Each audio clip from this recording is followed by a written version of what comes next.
So it's movies like this that make me not want to go near a pool, let alone like swim in it. So yeah, we're gonna be watching this movie called Night Swim.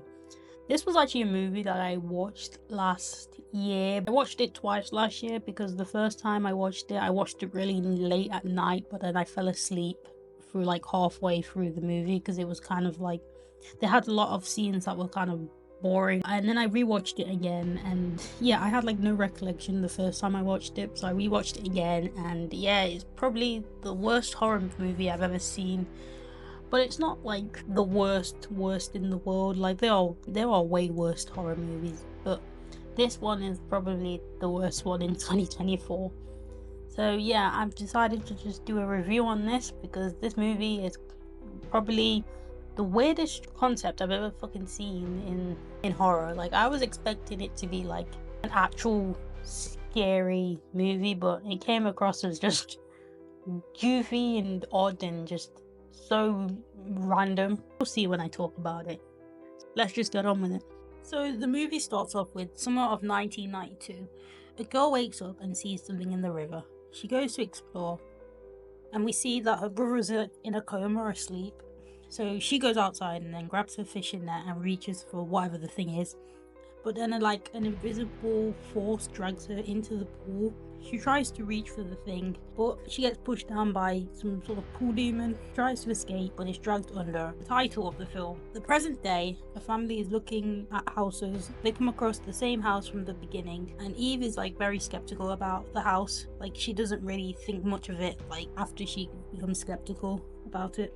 And then Ray is looking at the pool, but like he's like looking like really close towards the pool, but then he falls in and then he's underwater, and then he has like flashbacks of him being a baseball player, a professional one, and then like a black spirit like possesses him, but then he's saved by Eve, the wife. There's like a really long scene where the family is just unpacking their stuff, settling in their new haunted house. 15 of them are like going to a new school, new job for Eve, new friends for Elliot and Izzy, and even a new love interest. Very long but normal at first, so we don't really think much of it. The scene of the family is just clearing out the pool because it's not been used for years. Then the dad, for some reason, decides to put his hand inside of the hole, and then something cuts him, and then he starts bleeding. And then the pool like has its own spring water, which is just dirty water as it increases.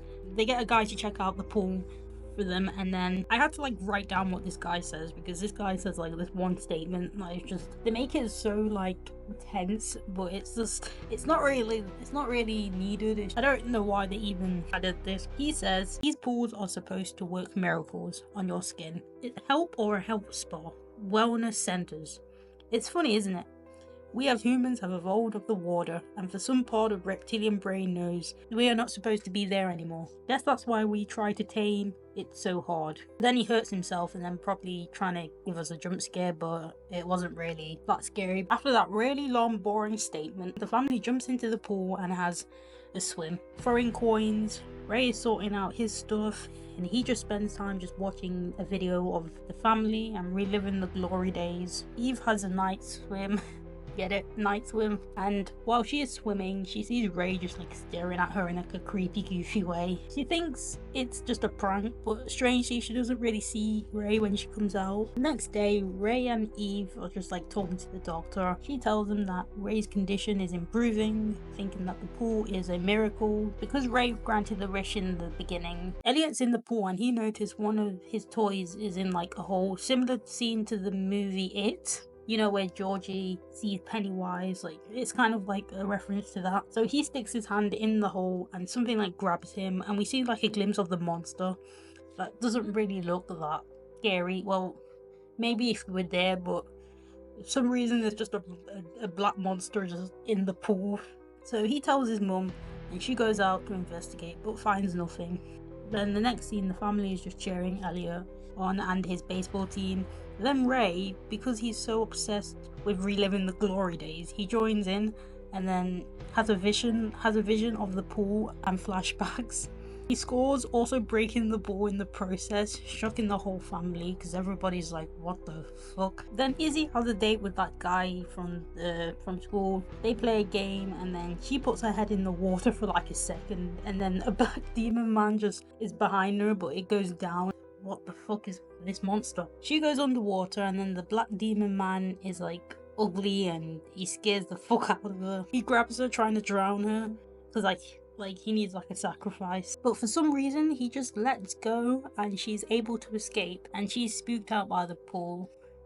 She denies that she saw anything to Elliot when he himself has seen the black demon man. This is when he questions like her sister because he's like, I know you saw the black demon, but she's like kind of brushing it off, denying this. So the family have like a pool party. Ray is playing with someone else's kid. One of the neighbors like tell Eve that the house that you're staying in, people have like gone missing or been killed and that no one's lived in the house for years because it's haunted. Then the black spirit gets inside of Ray and he is fully possessed and tries drowning Elliot's coach's son. So the coach's son, Ray tries to like drown him because he's like possessed by the pool spirit. And then Elliot sees this and then he tells like his mum Eve to come out, and then the coach is like, Ray, what the fuck are you doing? Like, get off my son, like you're drowning him. And then the coach like jumps into the water to save his son, and then Ray is saved too as well because he's like unconscious, but they like give him CPR or whatever. And then yeah, way to go, you just made the whole neighbor hate you because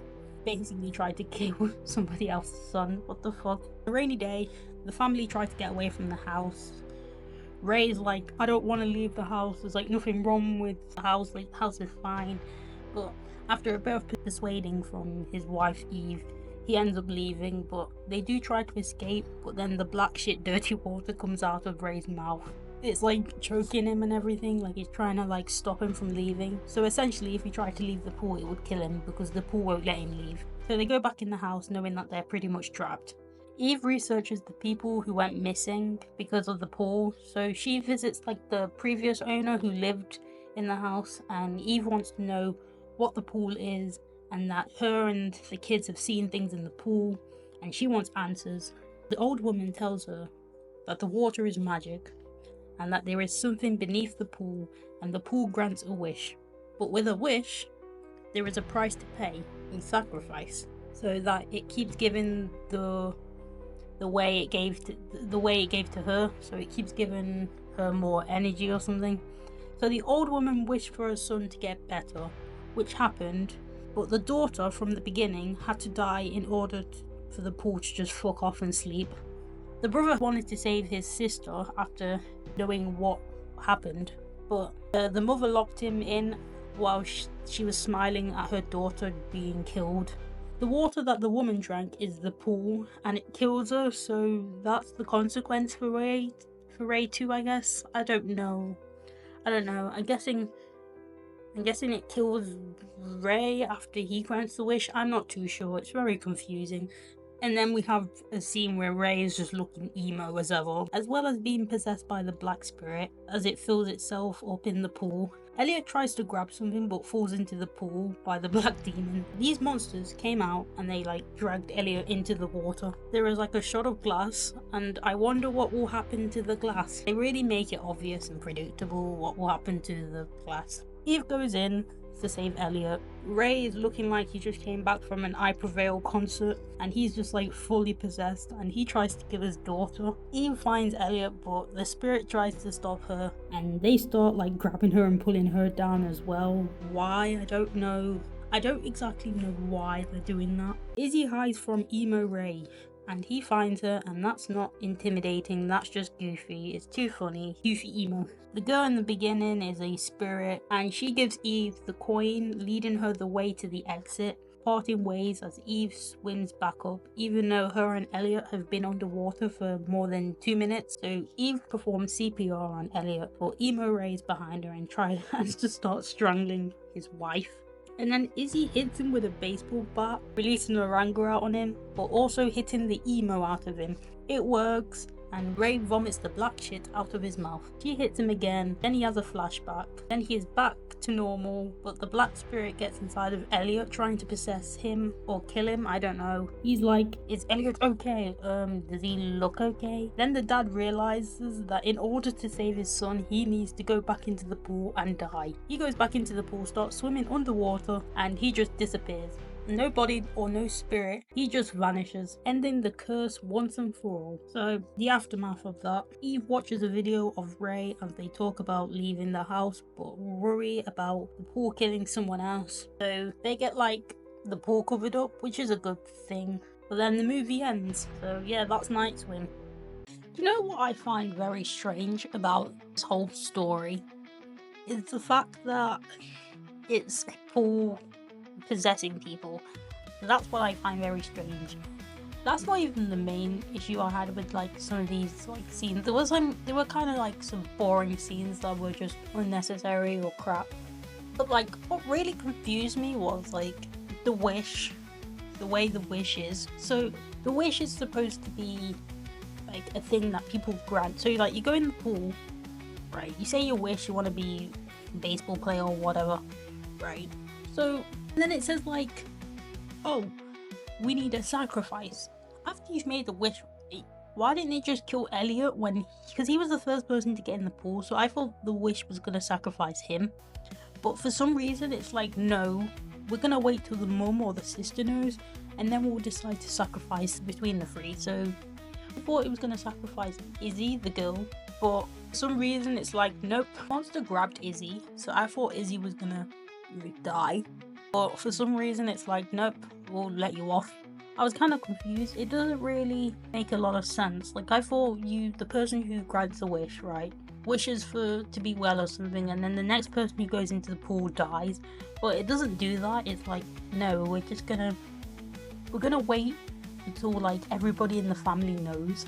So that really was just ridiculous. But there's like there's like so many inconsistencies with like logic with the pool powers. Like it's supposed to be a haunted pool having mysterious supernatural powers to grant wishes, but for instance, like the rules for how the pool grants wishes is kind of inconsistent or unclear, leading to confusion. Because I was more confused about how does it like grant wish? Does it you wish it right and you get sacrificed?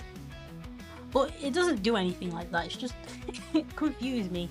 I'm not even gonna bother like explaining it even more because I get more confused. The dad's kind of an asshole a little bit. Like there's like scenes where I kind of laugh where I wasn't expecting some of these scenes to happen. For instance, like he became emo and then his daughter was hitting him with a baseball bat. The pacing's a bit rushed. Like, you know, where I see in like these movies have like the strangest, weirdest pacings. The special effects aren't even that great. Like they're not convincing, they're just really bad. Like the monsters, they never really give us a clear reason why the monsters are like in the pool. Like, are they spirits? Are they just demons? Like, why are they just monsters in the pool? Like, I don't understand. And these monsters, they don't die or anything. They're just like, I don't know if they're people or not. It doesn't make sense. I don't know if they like are actual people, but I don't know. I just wish it was more like I was expecting it to be more like a horror, like, you know, a horror that everybody would be scared of. But like even like the whole concept is a bit weird. I really want to know what the writers are thinking when they go into like the room. They just come up with like random ideas, being like, we're gonna make a movie about Paul possessing you, and you grant wish, and then in order for that wish it needs to be a sacrifice, but we're gonna do a complete 180 and decide to just not kill anyone, really just wait till everybody knows. That's Night Swim for you. Let me know if you want me to do any more horror movies, like any silly horror movies. So I just want to let you guys know that, you know, I haven't been posting a lot on my channel lately because I've just been really busy with stuff outside of YouTube, because I'm not always like on like YouTube 24/7. Like this isn't my first like career I'm doing. I do stuff outside of YouTube. So here's the plan I'm thinking of doing. I know I make a lot of movie reviews, like, but I'm thinking I might just kind of change my content just a little bit, because I'm like thinking that I want to make other content that I enjoy making. Like, I want to make reaction content or vlogging content. Like, I'll still be doing movie reviews. Like, I'll still be making those because they're like fucking funny to make. But I'm just gonna be switching my content just a little bit, just because like I feel like making reaction videos is like I don't have to like spend like so much time making it because I'll just be like saying stuff on like a video I'm watching, and that won't be like that hard to make.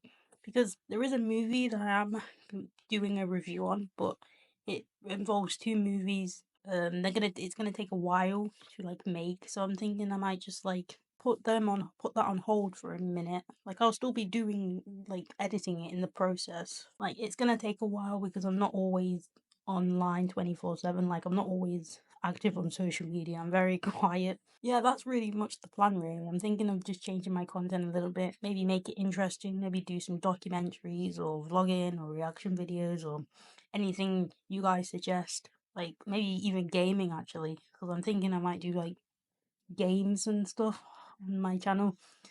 So yeah, so the real reason why I haven't really been posting that much is because I've been really busy with stuff outside of YouTube, and I'm not. This isn't my full-time job, YouTube. This is like a part-time job. So I wanted to like let you guys know that I am trying to like release as many videos as I want for you guys, but it's gonna take a while. But please be patient. I will try to get some videos done. Yeah, we'll just see how where it goes in the future. Yeah, thank you for watching my video, and if you liked my video, please give it a like and subscribe, and I will see you guys soon. Bye.